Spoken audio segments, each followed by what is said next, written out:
Folks, welcome to the show. Glad that you are here. Let's get right into this. Politico got their hands on thousands of private messages of these young GOP leaders. It was in this app called Telegram. They were joking about all sorts of different things: gas chambers, slavery, rape, using the N-word, all sorts of stuff. Politico called the headline, "I love Hitler. Leaked messages expose young Republicans' racist chat," where they refer to black people as monkeys and the watermelon people, and mused about putting their political opponents in gas chambers. Kansas Young Republicans Vice Chair William Hendricks, former Vice Chair of the New York State Young Republicans Bobby Walker, and Chairman of the Association of New York State Young Republicans Club Peter Giunta were among the Republican leaders named in the report. Giunta reportedly apologized, saying, quote, "I am so sorry to those offended by the insensitive and inexcusable language found within the more than 28,000 messages of a private group chat that I created during my campaign to lead the Young Republicans." The 2,800 pages of chats shared among Young Republicans between January and mid-August. A few of these folks no longer have jobs. Well, guess what, y'all? Here are a few of the leaked messages. Let's go to the first one. Look what it says right here. Everyone that votes no is going to the gas chamber, and everyone that endorsed but then votes for us is going to the gas chamber. When did we start bullying, dude? We have 3 solid people who can probably have them want to jump. If they vote for us, why would they be gas? When do we bring that side out? I'm going to create some of the greatest physiological torture methods known to man. Can we fix we only want true believers. Can we fix the showers? Gas chambers don't fit the Hitler aesthetic. I'm ready to watch people burn now. We got to pretend that we like them. Hey, come on in, take a nice shower and relax. Boom, they're dead. Okay. That's how we do it. Let's see here. Let's go to the next one. I had some back and forth with the VC in Michigan. Current chair is a deer in headlights. We have a call Wednesday. Many agree. He did say, "My delegates, I will bring vote. Will vote for the most right-wing person." Great. I love Hitler. Joe, did you look it up yet? Just did. Probably shouldn't have on my work computer. The Spanish came to America and had sex with every single woman. Sex is gay. Sex, it was rape. Epic. Let's go to my panel. Dr. Mustafa Santiago Ali, former senior advisor for environmental justice with the EPA out of D.C. Dr. Larry J. Walker, associate professor, University of Central Florida out of Orlando. Cameron Trimble. I'm getting lots of feedback. Is there like some machine on or something? I don't know what I'm hearing a lot. Cameron Trimble is CEO of Hip Politics Media and former White House senior advisor, also out of D.C. So, whole lot of fun stuff coming from these right-wing young Republicans. Sound just like their Jim Crow grandfathers, Cameron. Yes, we shouldn't be shocked, though. I think Trump has really, and the right wing and GOP has given so much space and place to both racist, fascist, sexist, and so much more. Like they took the governors off, and they're just willing to, like he said in one of those messages, just go for true believers. I think that was such a half-hearted response, and I wouldn't even call it an apology from one of their leaders. But I'm curious to how this moves the needle, or if it just further exposes what a lot of us already feel is that sentiment.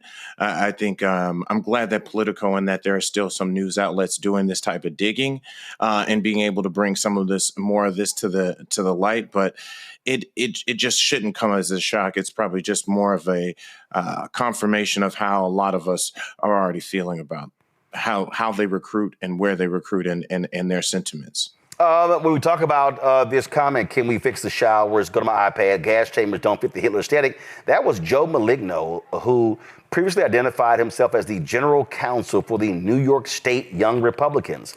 According to Politico, it say right here, since Politico began making inquiries, one member of the group chat is no longer employed at their job and another job was rescinded.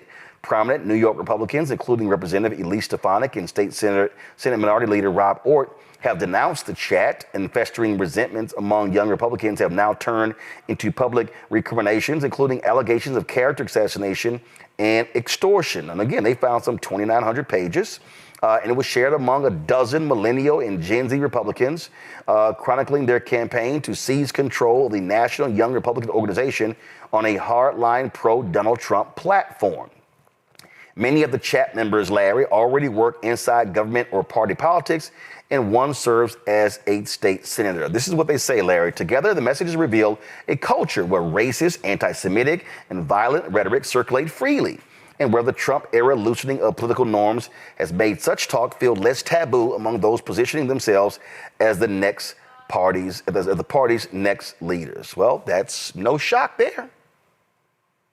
No, none of this is surprising, Roland. And one of the things I want to highlight, we're using the word young Republicans. These are all working adults. As you highlighted, some of those have lost a job. And I read the Politico article. You talked about the individual that, had the job offer rescinded. The other point is, and I think my colleague made that point really well, this is part of the ecosystem. This is not, podcasts where you have a, text thread. This is the Republican ecosystem we've seen over the last several years that they've developed, and this racist, sexist rhetoric has continued to grow. Roland, when I worked on the Hill, this kind of stuff was more fringe, right? People said it, but it wasn't like we see it on some of these major platforms, podcasts, and obviously this text thread. This is another example of the kind of folks that have grown and developed and lead to this festering disease that we have in the United States for generations as it relates to racism. So none of this is surprising. Those folks should be out, as we've seen from the Politico article and some of the responses we've seen from New York State officials, and publicly flogged, because this is racist. And the Republican Party has to deal with the fact that they cultivated this, and then folks like us have to deal with the repercussions. Oh, absolutely. And if you go on here, this is what they say, Mustafa, this is the Politico piece. At least one person in the Telegram chat works in the Trump administration. Michael Bartles, who, according to his LinkedIn account, serves as a senior advisor in the Office of General Counsel within the U.S. Small Business Administration. Bartles did not have much to say in the chat, but he didn't offer any pushback against the offensive rhetoric in it either. He declined to comment. A notarized affidavit signed by Bartles and obtained by Politico also sheds light on the intra-party rivalry that led the Restore War Room Telegram chat to be made public. Bartles references Wax as well. This is the person. He wrote that he did not give Politico the chat and that Wax demanded in a phone call he provide the full chat log. When I attempted to resist that demand after providing some of the requested information, Wax threatened my professional standing and raised the possibility of potential legal action related to an alleged breach of a non-disclosure agreement. My position within the New York Young Republican Club was directly threatened.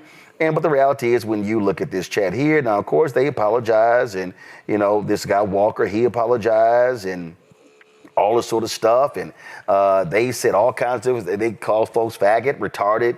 Nigger appeared more than 250. So faggot, retarded, and nigger appeared more than 251 times combined. And they talked about some Indian woman saying, oh, she didn't bathe. Look at this here. In a separate conversation, Giunta shared that his flight to Charleston, South Carolina landed safely. Then he offered some advice for his fellow young Republicans. Quote, if your pilot is a she and she looks 10 shades darker than someone from Sicily, just end it there. Scream the no word. Really? That's who they are. That's who they are. And these are the people. Look at this here. This is the guy, Bobby Walker. This is this guy, Giunta. Look, the young Republicans. These are the people. Just so everybody says, these are the faces of the future Republican leaders of tomorrow. Nobody is born racist, right? You have to be taught to be racist. There are a number of psychological analyses out there that actually walk us through that. These are the sins, right? These are the sins of their grandfathers and great-grandfathers and fathers and mothers that have now infiltrated these young people. So they've learned this behavior. So if folks actually want any type of change to happen, it's not about ignoring this, right? This is now being ingrained into the next generation of their party, or at least a part of the party. So they have to take responsibility for this. But there is also responsibility when you're a young person and you're growing up. You have responsibility also for your actions. So if these are the types of belief systems that you live by, if these are the types of actions that you're willing to do, then you also have to deal with the repercussions that come from this type of behavior, but this type of rhetoric, and also the actions that come out of it, because we know that there are folks in this country who are influenced by many folks who are in the political spectrum. And that means that if somebody goes out and beats somebody, somebody goes out and rapes somebody, if somebody goes out and kills somebody, and you have played a role in influencing that because you dehumanized others, then you have a responsibility for paying for the role that you played in this moment. Yeah, I mean, this is who these folks are. This is another one of them. His name is William Hendricks. This is who he is. Oh, yeah, these are people who think that they should be running the show. That's what you did. Let's just pull a photo up of all of them, all 7 of them. These are the folks. I mean, look at them. Oh, boy, yeah, this right here, that's your future Republican Party. That's them right there. That's your future state senators and governors and state reps and members of the House and members of the Senate. These are the people going to be serving in the Trump administration, and just understand how these folks roll. And so you look at the language that they use, and keep in mind what you're looking at here, Cameron, is also remember. You had some avowed racists that was in Trump's first administration who they fired, but they welcomed them back into the fold. They now have jobs as well. And the White House got upset with Politico when they said that Trump's rhetoric caused this. And let's just be real clear. Donald Trump can't escape this. Donald Trump's full embrace of racism and the language that he uses has led for Republicans to say, we're good. Yo, we can say and do whatever the hell we want to because the big man, he does it. So we can do it as well. That's what's going on right now, period.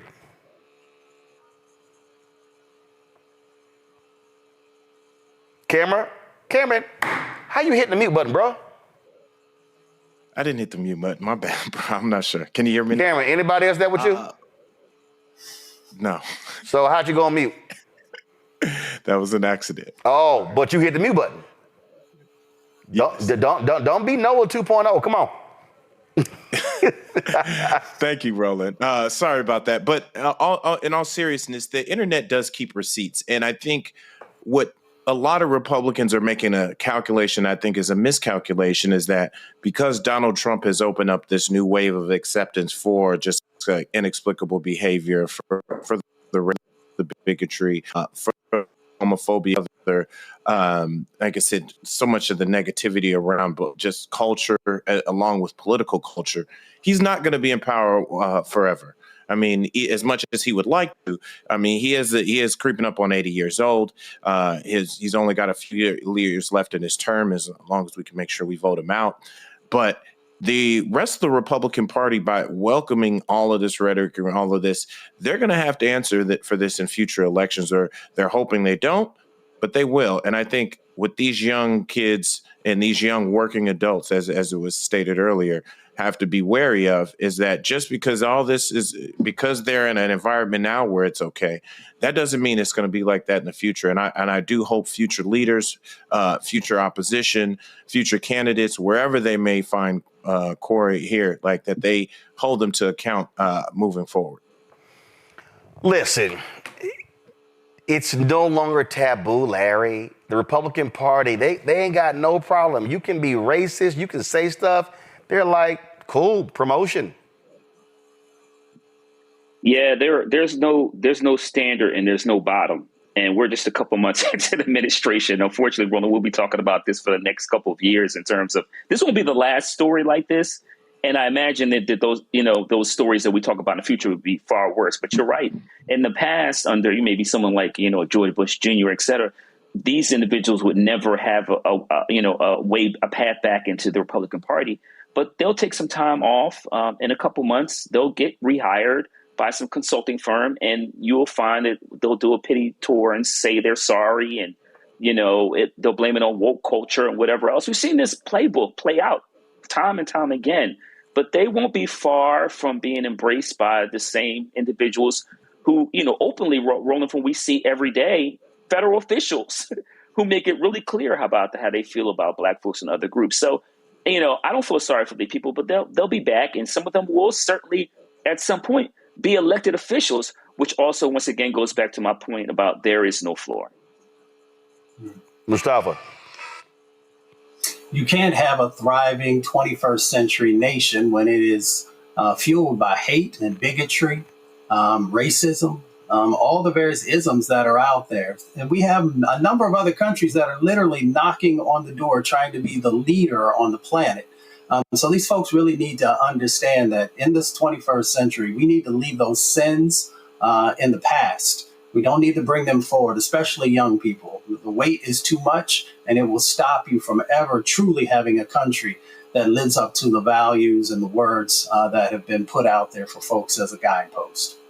Hello, I'm Isaac Hayes III, founder and CEO of Fanbase, and I'm here with a very important message. We are at a turning point in the Black community where we must have equity in the apps we use that scale to billions of dollars. But this time, we own the infrastructure, we own the culture, and we shape the future. And Fanbase is the future. Fanbase combines the free functionality of Instagram, TikTok, and YouTube into an all-in-one platform built for the evolution of social media and monetization. With over 1.4 million users, that's real proof that we are shifting the conversation of tech ownership and equity for creators. So right now, I want you to go to startengine.com/fanbase and invest today. The minimum to invest is $399. That gets you 60 shares of stock in Fanbase at $665 a share. This marks a turning point in Black ownership of social media. If we don't take this opportunity to own social media right now, we will always be customers to our own creations. And that can't go on. So once again, go to startengine.com/fanbase and invest today. We must own the platforms where our voices live, our stories matter, and where our culture drives the world. Thank you.